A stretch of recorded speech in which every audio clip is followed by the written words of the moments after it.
On Bush Radio 89.5 FM, and like I said, we are speaking to Helene, Women's Month, and it is our duty to show recognition to all women as in South Africa or just globally. So Absolutely. do tell us a little bit more about why you feel so strongly that South African women are better leaders. Yeah. So, Jasmine, I think to just make a comment on your statement, I don't think that women are better leaders, so to say, than men. However, I have a very strong belief that women are incredible leaders. You have fantastic male leaders, but in the same breath, you have an incredible skills that lies within our female population. And I don't believe that skill is being tapped into. So I don't think it's a competition on who's the better leader here. I think it's about tapping into a skill that is not fully utilized at the moment. And like a part of the leadership qualities that a female brings to the leadership role is really that understanding of being inclusive and collaborative with the people that she leads, where very often we don't see that necessarily in male type leadership. So that inclusivity and collaborative leadership style is something that sets women apart immediately. And of course, different leadership styles are needed, but when we're speaking about women, that is something that sets us way apart. So when, just to touch on what you said, so what is the gap between males versus females when it comes to leadership currently in South Africa? Yeah. So I think the first thing that I always speak about is the empathy levels that women can hold. Because of the roles that we naturally take on, we do have let me put it this way, we find it easier to be empathetic towards someone. We find it easier to really tap into our curiosity to understand what is going on for someone else. And we're really curious about that, to hear what is behind the issue that the employee is sitting with. I think the other thing that women is really great at is the active listening. So, and this shows up in our body language. So when we listen and we, for example, tilt our heads, we really, that message is sent from, we understand and we want to hear you out. Where very often, if a male, for example, and I'm stereotyping now, but if they listen from I'm listening to hear if I'm going to agree with you or not. And it might not be intended that way, but that's how the body, the behavioral cues are received from other people. So the gap is really intense in terms of the empathy, our body language, our curiosity, our ability to listen, and also our ability to think out loud. We're not shy of, not necessarily when we're in fights with our husbands, that's a different story, but we're not shy in business to say what's going on in our heads. So we really created an area of transparency where people can follow us. Where very often we find in predominantly male leadership that they very internalize their thought process, and people aren't always sure where are they in the journey.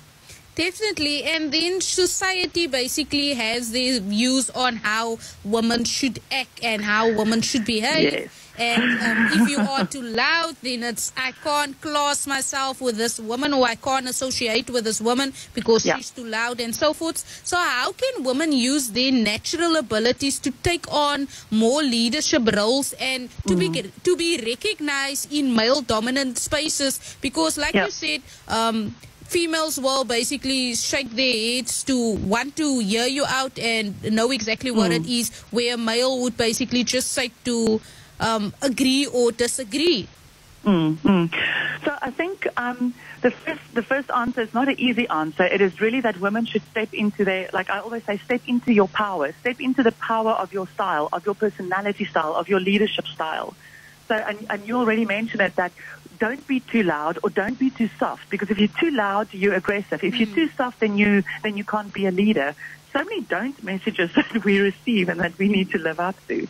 But I think the first thing is, if we can, and all of us are different, in terms of our personalities and our leadership style, but if we can become the authentic parts of who we are, be the authentic leader, even if that means we might be a softer leader or a more louder or more assertive leader or more assertive, the moment you are authentic in that role and you're not trying to be what society expects you to be, immediately people can see you for what it is, and they don't see one thing one day and another day, because then people don't really know who you are in terms of your leadership style. So the first thing is, how do we operate in that leadership role is find the authentic you and be freaking proud of it. You know, don't apologize for the fact that you are now a more assertive leader or a more softer leader. Because once you have that authentic style, then people they learn how to work with you. And then you also can start developing in areas that you know is your weaknesses. I don't know if that answers your question for you. It does, I get quite passionate about it. Helene, so what happens in a situation, let's say you as a female, because the world that we do live in, it tends to be very harsh at times to women. So you get traumatized, you get raped, you get abused, and you get various types, forms of abuse. So it can be any type of abuse that you basically endure. And then at a certain point, you as a female, you just get to that point where you feel enough is enough. I'm not going to let anyone walk over me anymore or take advantage of me. So what happens so now you all, I'm looking now for the word, but let's say you all muscled up and so forth because you're not taking any nonsense from anyone anymore, because people have been taking advantage of you too many times. So now you go into a male dominant space. And you also, because we are striving towards equality and we want to be treated equally. So what happens in a case like that where you feel like I'm going to put a stand down and I want to be respected in the same way that you would basically respect a male? So how do you encourage or empower the rest of the world to acknowledge you as a female? Yeah, so I think the first thing that comes up for me as you are speaking about this, Jasmine, is that when you have stepped into that power and when you have come to that point of view of no one's going to bully me anymore, people aren't going to walk over me or take advantage of me, that is amazing, and that's a huge step. But what I think we should be careful of is that doesn't go to our head. We still need to be respectful towards every single other person in the world, whether they're male or female. So if you can step into that power and still respect every other person that you are engaging with, then you are making it a lot easier for people to view you as equal. But if you step into that newfound confidence and you are now starting to become rude and a bully, then do we really then need to, do we then deserve the respect that we require? So it's really important that you rather use it in a humble way to say, you know what, thank heavens I have the ability to step out of this, and that I am now going to stand up for myself, but I'm going to do it in a way that makes sense for me as well as for the people around me, so that they can actually look at me as a role model instead of someone that is now just bulldozing my way ahead.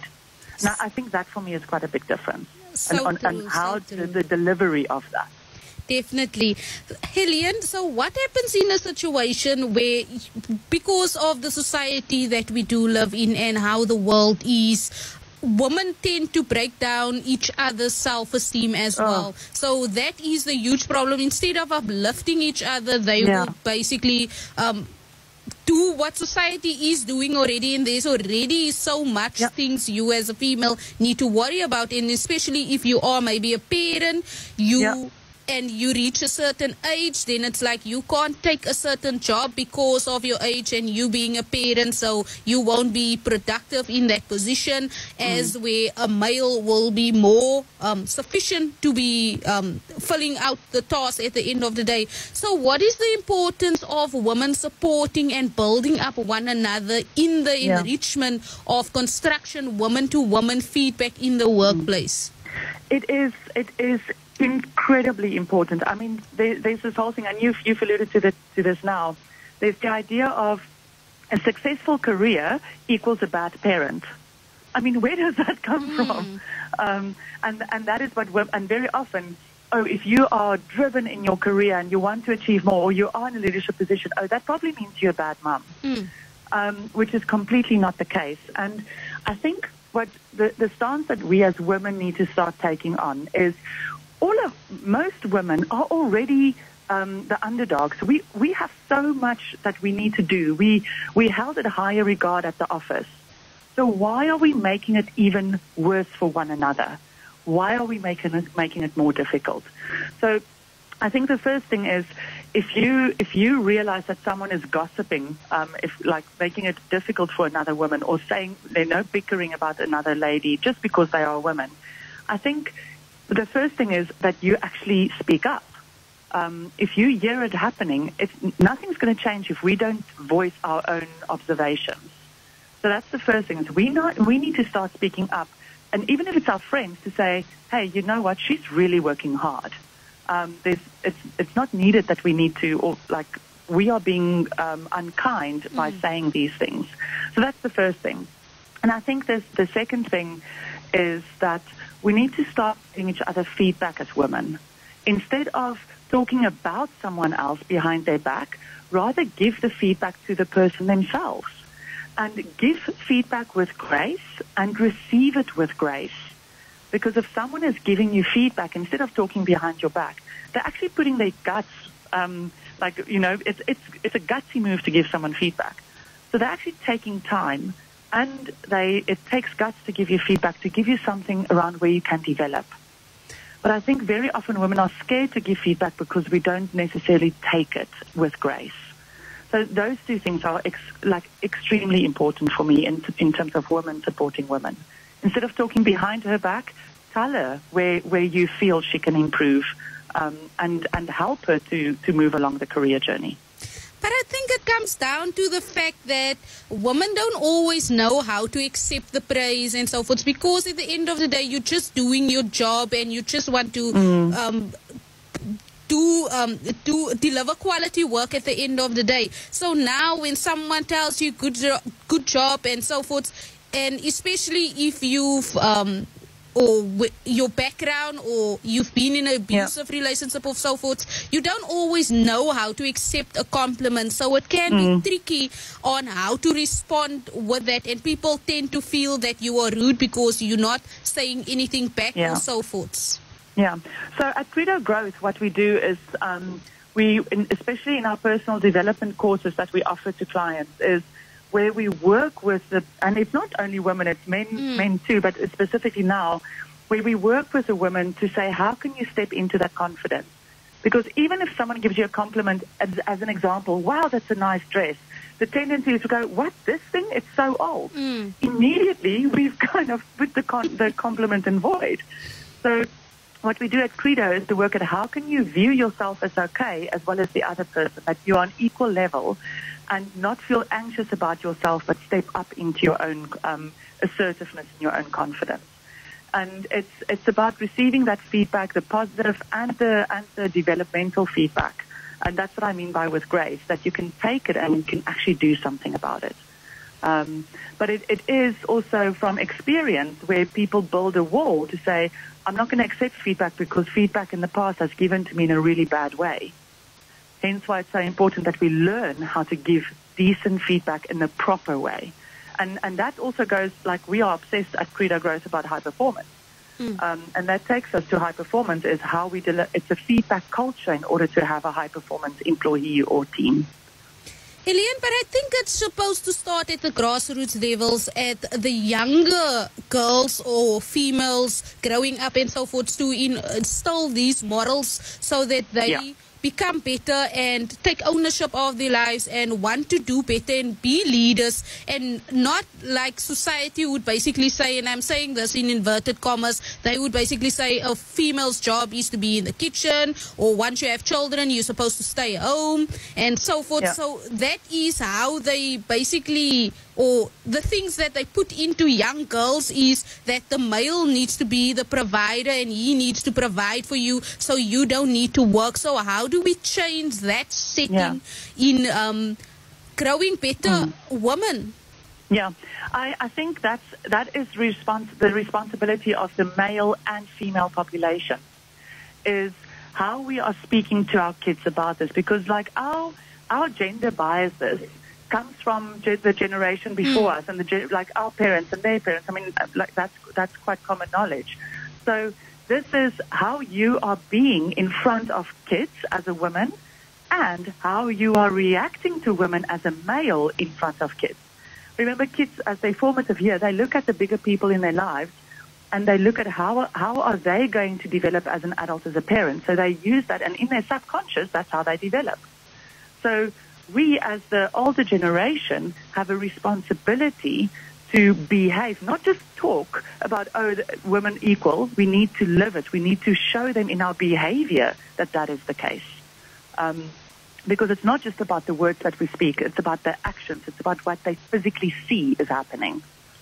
I couldn't agree with you more. More education should be done in schools also to teach these children better, because when I basically walk around, or I hear little children basically speaking and so forth, and then I think, like, where is our society going to? Because this is the mindset of this young girl already, and you already feel like you're not going to work when you grow up because the male needs to be providing for you and so forth. And it's just sad that that is the world that we are living in. So that trend needs to be broken, so that more women can empower each other, and older women can set that child down, irrespective if it's your child or not, but tell that child, like, that's not the way that you're supposed to think. You're supposed to think outside the box and want better for yourself and want to be independent at the end of the day. Absolutely. And again, like I said, I don't think it's yes, of course it's having a conversation with that child, but that child needs to physically see it without words.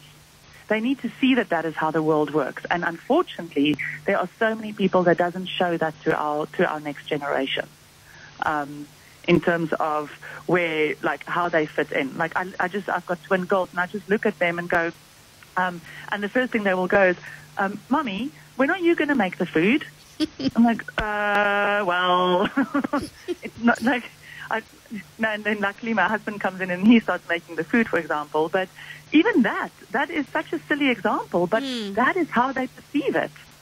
But already that basically teaches them, like, they expected you to make supper or so forth, and there your husband steps in and he's doing the job that's so called to be a female's job. Yeah. And that sets a really good example for them, which I'm very grateful for. So we're quite conscious about that. But I mean, there's families and there's areas where we're not so conscious, where we also show them probably very wrong things. So it's a deep-rooted thing, and it's not an easy thing to get out of. We have to be very conscious about those messages that we give. Definitely. Helene, just stay on the line for me so that I can get your contact details. We're just going to go into the headline. So, sure. Thank you.